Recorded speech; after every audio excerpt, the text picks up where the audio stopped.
Olá pessoal, eu sou o Willamis e hoje a gente vai falar um pouco sobre o tecido adiposo e a obesidade.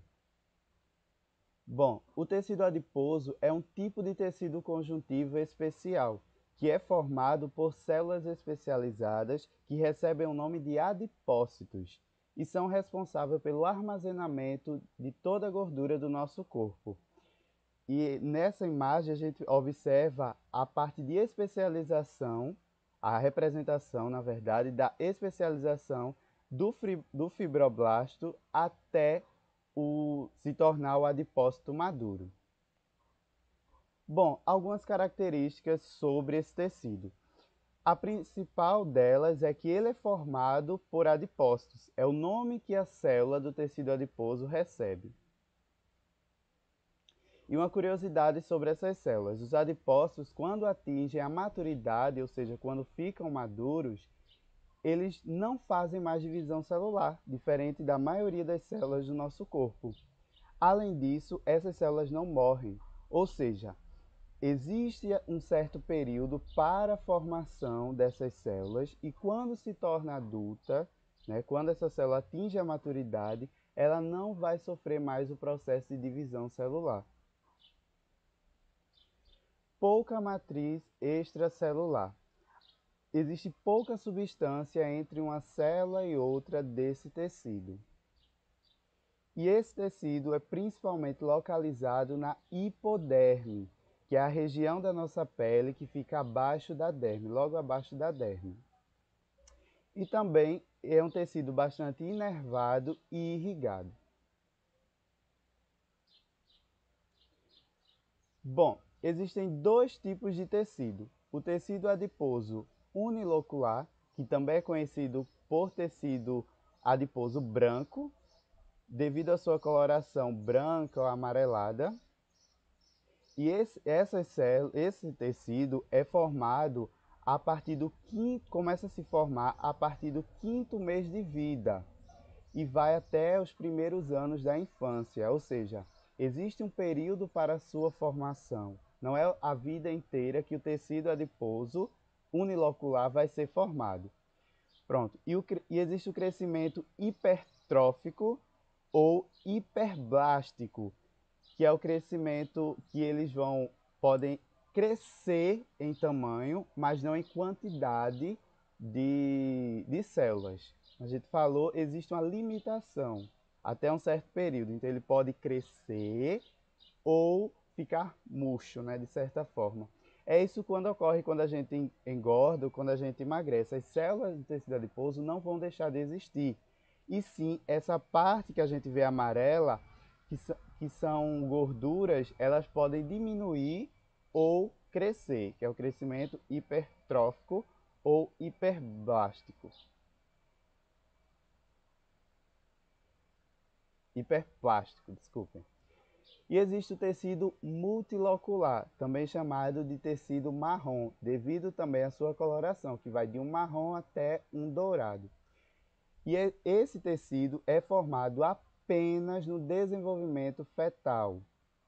Esse não é um tecido que se forma depois quando a criança, já está adulta ou adolescente. É formado apenas nesse período.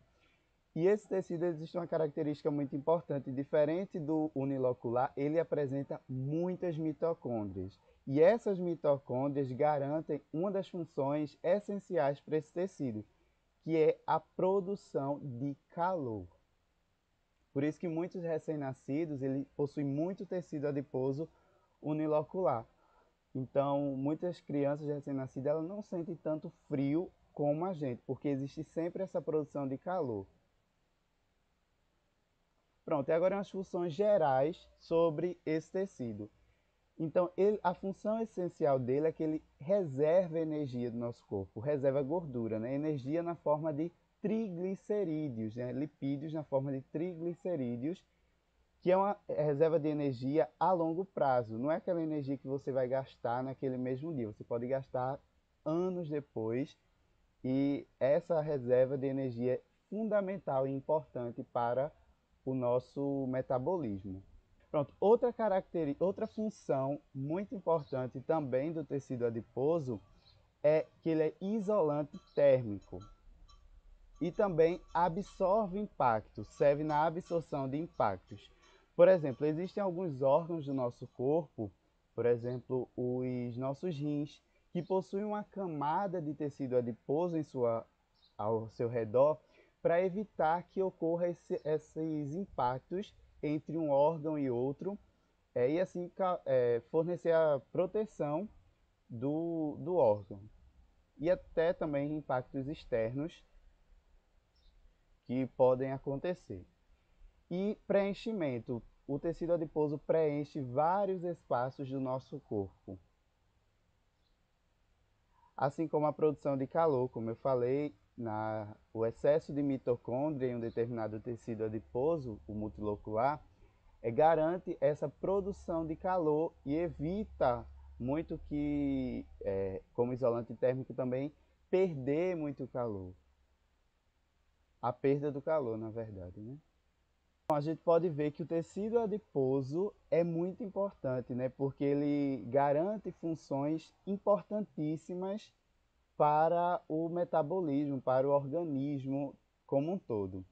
Porém, é importante lembrar que o excesso de tecido adiposo pode gerar sérias complicações e pode ser bastante danoso para a saúde. E como consequência, temos a obesidade. Que a obesidade ela é uma doença que integra o grupo de doenças crônicas não transmissíveis e consiste no acúmulo excessivo de gordura corporal na extensão do nosso corpo, acarretando prejuízos à saúde dos indivíduos. Então, a origem da obesidade é muito complexa, pois se trata de um processo multifatorial. Envolve tanto aspectos ambientais quanto aspectos genéticos, aspectos endógenos quanto aspectos exógenos. Por exemplo, uma má alimentação, sedentarismo e problemas genéticos também, como descontrole hormonal. Diversos fatores provocam a obesidade. Não só, a gente normalmente só relaciona a obesidade com ingerir muitas comidas com muito carboidrato, com muita gordura. Mas na verdade, a obesidade não é provocada apenas por esse fator. São vários fatores que influenciam no desenvolvimento dessa doença. Por isso a gente diz que a obesidade é uma doença multifatorial, ou seja, provocada, causada por vários fatores. Bom, e a obesidade, essa doença, ela traz sérias consequências para o indivíduo, né? O ser humano, enfim. E eu listei algumas dessas consequências mais importantes que a obesidade pode causar. Entre elas, várias outras doenças, né? Derrame cerebral, hipertensão arterial, diabetes, que está super relacionada à obesidade, ao excesso de peso.